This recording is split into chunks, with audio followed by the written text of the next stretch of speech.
Hello, everyone. Thanks for sticking with us. I'm Don Andrews. Welcome to Covellite Cinema Club, and we just screened Don't Come Knocking, and Melissa was in Don't Come Knocking, so we figured we'd have her up and talk about the whole kind of experience, and then we'll open it up to questions with the crowd. So it's been, when was that shot? 2004? Let's see. It's 2004. Mm-hmm. And how long has it been since you sat down and watched the film? It's been about 5 years. Uh-huh. It was cool to watch it again. I mean, being from Butte, how could you not love to just see that movie or living in Butte?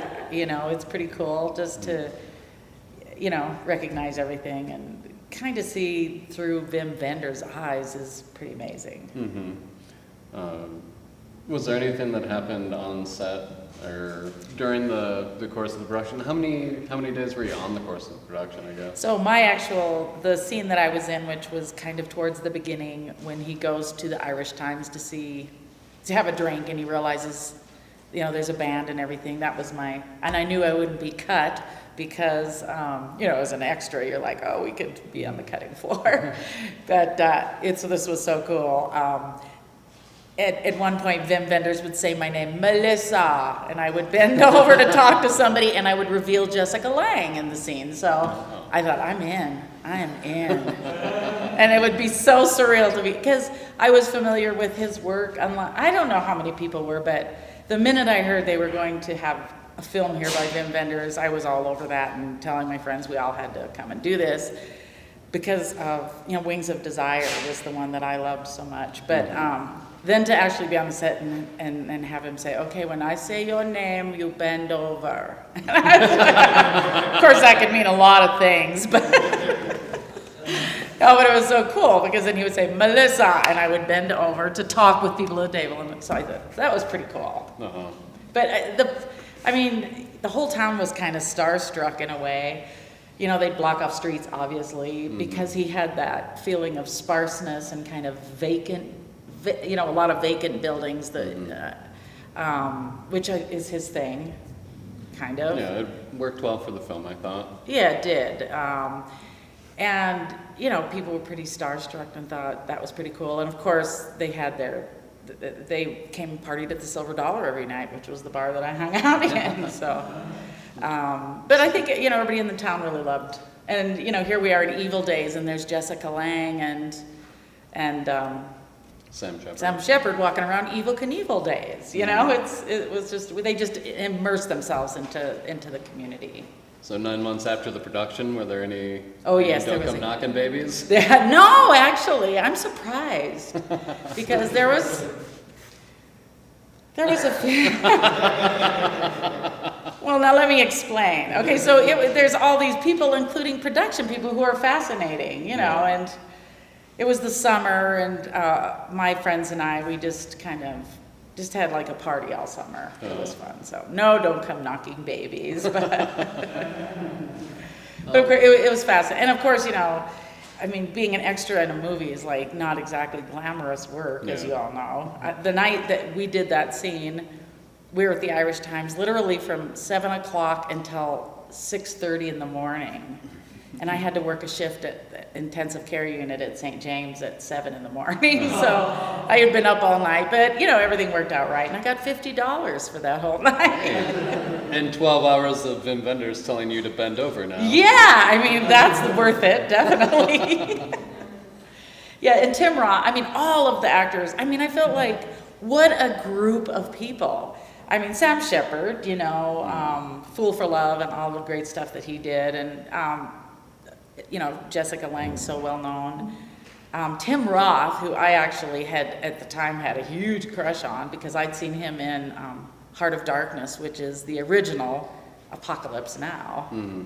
And so, of course, I was very starstruck. And one night, all of them were in the Silver Dollar Bar, and I had to tell them all how much I loved them and drinking and all that. And Sarah Paul. It was just a great lineup. Jeremiah. He played his son. His last name is Mann, and he was working on a movie with one of the Anyway, he was working on the movies, but yeah. So it was pretty cool, and the whole town was like, woo, you know. Is there like a favorite part of the movie or anything like that for you? I just love I don't know how he did this, you know, you as a movie maker might understand. I just love that, the changing of the light in the scenes, and I think the throwing the furniture out in the street and leaving it there and having Oxo's car drove by I love was seeing the just Oxo car. classic, didn't you think? It was just so cool.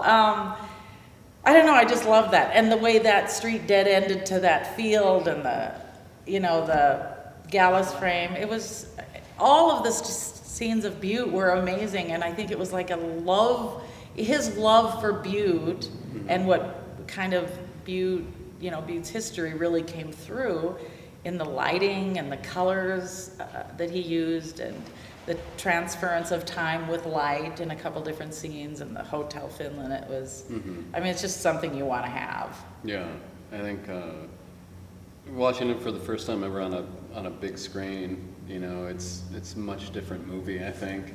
Yeah. And I love the scene where, he's on the couch and the camera keeps going around him and time keeps shifting. And then you have Sarah Polley come and sit on the couch with him, and it starts moving a little bit faster. And it's funny because, they're running around in circles, not, just beating around the bush about what's happening and him being who he is and everything. And the camera's also running around in circles, so you have that kind of parallel going on there. Yeah. But there's just so many cool metaphors and things running throughout there with the camera work and the buildings, and then you have these characters. Yeah, I agree that camera work, that whole scene on that street with the furniture, the couch was really amazing. Really amazing. And was everybody else being like, how are you guys walking? Because you're I know. Oh yeah, I'm like, that's not how it goes. Yeah. But I like that though, because he purposely picked those streets where there was a lot of empty buildings, and he made them look empty somehow. You saw a business here and there, but it really looked like a ghost town. And I love that scene where she's coming down and walking down that weird little spot onto like North Montana Street, and a guy comes up and rides up and gives her mail. like it just was. They didn't funny. have mailmen and bicycles in No, 2004? they didn't. Lends itself to that too because of the neon and everything that's in a lot of the scenes. It does have a very kind of Ed Harper feel, but I don't know if that was in the art direction or not, but it's there. Especially, the scenes at the M&M and everything. His wife, Wim Wender's wife, was one, working on the artistic part of the. The Acoma sign was very big. The M&M. Yeah, the shot where he's in the window and the Acoma signs. Yeah, that's cool. Yeah, that was a great shot. I can only speculate. Yeah. But watching his other movies and everything, it's everything is kind of just picked out. So I would have to think it would be intentional. Do you see any parallels? A lot of people compared it to Paris, Texas. There are, especially in some of the great landscape shots and the cars driving up. I think there was a lot more landscape photography in Paris, Texas, but I think that's definitely a Wender's thing. I like that this one wasn't, that was so much open space in a lot of in almost all the shots. And this was a lot more, buildings and walls and neon and lots of brick. Once they get to Butte, I think everything kind of congests a little bit. And I think that's, everything kind of coming to a head. And, I loved when Earl, was throwing things out of the window. It's like, okay, we hit our maximum amount, capacity basically, and now everything's gonna blow up and we'll get our stuff done. Yeah. That house, the lady who owned the house painted over the brick, which I thought was weird. Here's this movie that's in a your house is in a Wim Wenders movie. Yeah. Why would you change it? Uh-huh. I don't know. Maybe she didn't get it. Yeah, maybe she wasn't a fan of Wim Wenders. She wasn't. I thought the scene there was a couple scenes, like even in the Irish Times, the way, the dark feel remind me of a couple of the bar scenes in Wings of Desire, and the songs and the music. Yeah. I think you It had a definitely European get that, feel. Yeah, feel like you're watching a Wim Wenders film. The shots, there's not a lot of quick cutting in it. The action plays out in the scene. There's not a ton of camera movement, but when you see camera movement, or the still camera, when it's just still on, sticks, there's everybody moving in frame, and, when he's moving the camera, everybody is, kind of stationary. Yeah. Which I think is a very Wim Wenders kind of thing to do. It's when I first got to Butte, and I was staying above the Silver Dollar, and these two guys on the rented kind of bicycles were driving around. They were out in front of the Maywa Museum just taking like a ton of pictures, and I was like, well, these guys aren't from here. And I just was like, hey, what are you guys doing here? And I think they were also Dutch, and they were like, we had to come see where Wim Wenders shot Don't Come Knocking. Oh my God, you're good. That's awesome. That was like the main inspiration for me to do the film festival. I'm like, if they'll travel here for this movie, I guess maybe filmmakers would come here too. Yeah, I agree. There was a film, or we did do another night of shooting that I was an extra in, and my daughter actually got to be in it, my friends. It was out at the Copper King Inn, and it's apparently this scene is only in the European version. And we're at a hairdresser's convention, and everybody was wearing bright colors. You had to wear something very bright. Then there was a scene with actually one of my good friends, well, not my good friends, but somebody I knew quite well, got to be picked to be a girl that he was waking up in bed with in the hotel. And I don't know why that was omitted from this version, but it'd be interesting to see that shot. But they had a really, when he premiered it here in Butte, and of course there was a big deal made of it. We had, the big spotlights going, and there was a red carpet. It was like really cool. Was it at the Mother Lode? At the Mother Lode. And it was cool because the week of that happening, Wim Wenders was sitting in the Silver Dollar drinking and talking about the movie, and I was, like, oh my God, Wim Wenders, he was just with one other person. But yeah, they did a big opening, and they had cameras and red carpet, and the place was packed. It was cool. And of course, a lot of Butte people, I hate to say Butte people, but we're like, I didn't get it. You know what I mean? It's not going to read for a lot of people in their taste in movies, I guess, if you understand him or independent films or anything, you're, foreign. But I think Butte liked the fact that how it was, they said he made it look like a ghost town, but I don't know if that's really what he was going for. Yeah. There was very few people in the scenes, I noticed. Yeah, and I think that was, because of, the character. Howard has very few people in his life, and he doesn't want anybody really in his life, so this whole thing, he went 30 years without seeing his mother, and, people aren't really high on his list. No. I thought that was cool, too, when Sarah Polley in the very end of that couch scene says, you need a home. And then she left and threw her mother's ashes off of the Big M, which is, this was her mother's home, gonna obviously become her home, and her brother.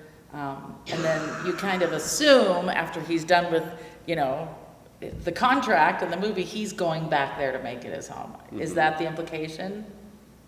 I don't know, and where is everybody driving off to? Yeah. So they're 52 miles from Wisdom. That's true. Where are they going? Do you think they're heading down to the movie set to go get their father? Or? Yeah, I guess I forgot about that. They were driving. Yeah. That kind of is disappointing in a way. I don't want people to leave. Maybe they're going to reunite. Maybe they're just getting the hell out or going on a family vacation. Who Is that knows? a usual thing for them to use the real name of the city that they're filming in? I thought that was unusual. They actually Yeah. called it Butte. Yeah. Do you think Vim's relationship to Butte came first, or the movie came first, and then he found Butte? I don't know. Wim Wenders has always loved Butte. I think it was written that he thinks the two most fascinating cities are Berlin and Butte, Montana. So he wrote it for Butte. Right, Yeah. he did. He specifically came here, and his book Red Harvest. How does it go? No, Red Harvest was a Dashiell Hammett That's right. story. Thank you. No, he wanted to produce the movie Red Red Harvest Harvest, here in okay. Butte. That was it. But he felt that Berlin and Butte were the two most beautiful cities. This is what he, when he was interviewed about Butte and a big picture about him, that he's always been fascinated. I don't know how he came across Butte or what drew him here. Mm-hmm. I think that's interesting. Yeah. Maybe one of his relatives worked in the mines. This is true. We're going to start a whole Wim Wenders conspiracy theory about being here. You know, it's so Butte. I mean, Butte was a character I Mhm. thought in the movie. Yeah. And the only thing that I just kept thinking is, why did they have Jessica Lange in a dress and those high heel shoes? I agree. It just kept, well, that is so not Butte. Even the girlfriend with her wacky clothes was way more Butte. That's it. Jessica Lange. It was funny because Brian came in and he goes, well, first he asked if Sarah Polley was a local girl. I said, oh no, that's Sarah Polley, which I don't know if she's doing anything now, but his girlfriend looked like she could have been from Butte. Mm-hmm. And I can't remember her name.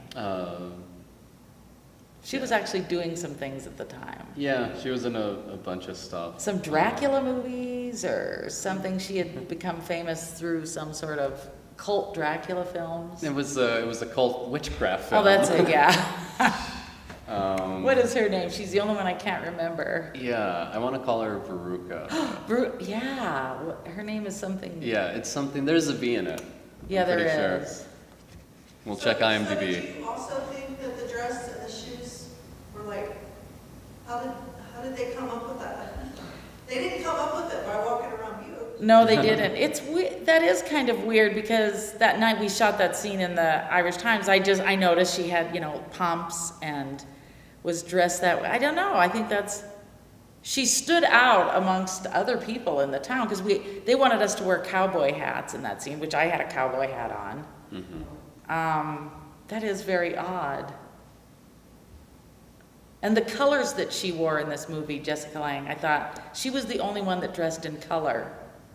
Yeah. That yellow semi that said Christie Transfer and Storage, that was an interesting thing. He staged that because Christie Transfer was down on Utah Street, kind of in the area that Brian's talking about. I thought that was odd that he staged it there and made it like there was some sort of a flea market or something. There were lawn chairs all around. Or something. It. Like I it was thought this is- encased in lawn The chairs. trailer's still around, it's at H&H.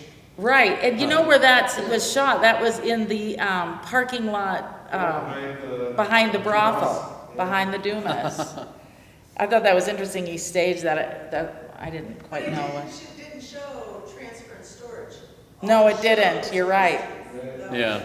Because Christie's Furniture was uptown on Broadway, but that was a Christie truck, Yeah. And so bright yellow. That's why It was a nice way to break up because everything's just kind of like red brick, and then you have this big yellow color break while the camera's going across it. So.